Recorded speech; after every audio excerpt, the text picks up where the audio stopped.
Okay, this is how you do a backdoor Roth. So first of all, I'm going to go to fidelity.com, log on to my account.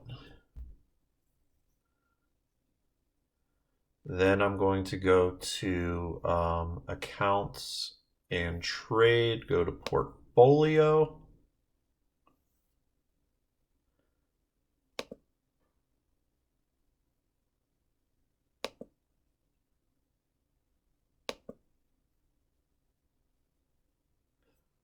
There we go.